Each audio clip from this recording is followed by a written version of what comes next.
Ceticismo. Skepticus, relacionado àquele que observa.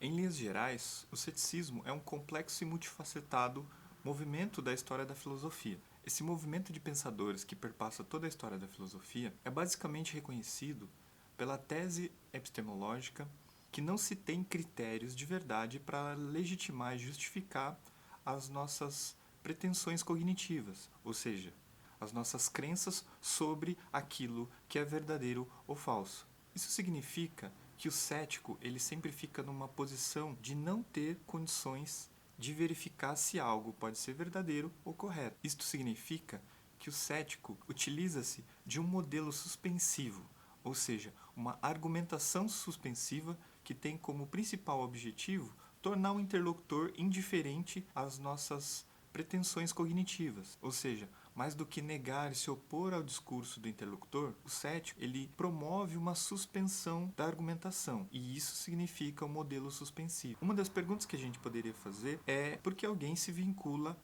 ao ceticismo e a todo esse movimento complexo e multifacetado que é o ceticismo nesse modelo suspensivo. Para entender o tipo de resposta a essa questão, é preciso entender as motivações que estão implícitas nessa adesão ou não ao ceticismo. Uma primeira motivação seria a motivação derivada de intuições metafísicas sobre a realidade. Como a gente pode perceber, tem um elemento de pressuposição perceptiva do que seja a realidade a partir de intuições metafísicas. Uma segunda motivação seria a motivação ética, que está ligada à forma de vida filosófica que seria incompatível com essa legitimação ou justificação a partir de critérios que podem ser falhos.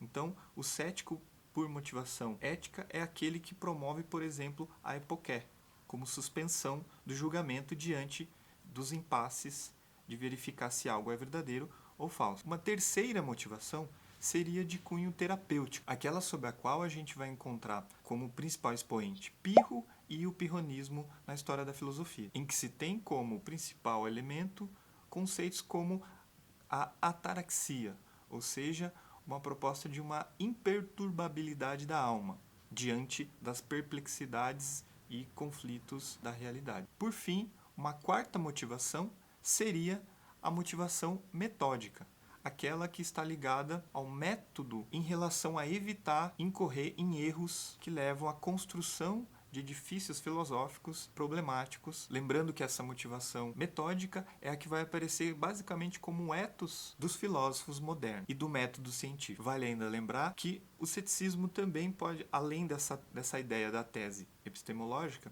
a gente encontra também a ideia do ceticismo ligado a um ceticismo psicológico, que devido a um reconhecimento da impossibilidade de fundamentar algo sobre o verdadeiro ou falso, você teria como condução dessa primeira percepção um direcionamento à suspensão do juízo. Então, de uma constatação de impossibilidade, você é levado à condição psicológica de suspender o juízo e não emitir nenhum juízo sobre a realidade, sobre o que a gente chamaria de realidade.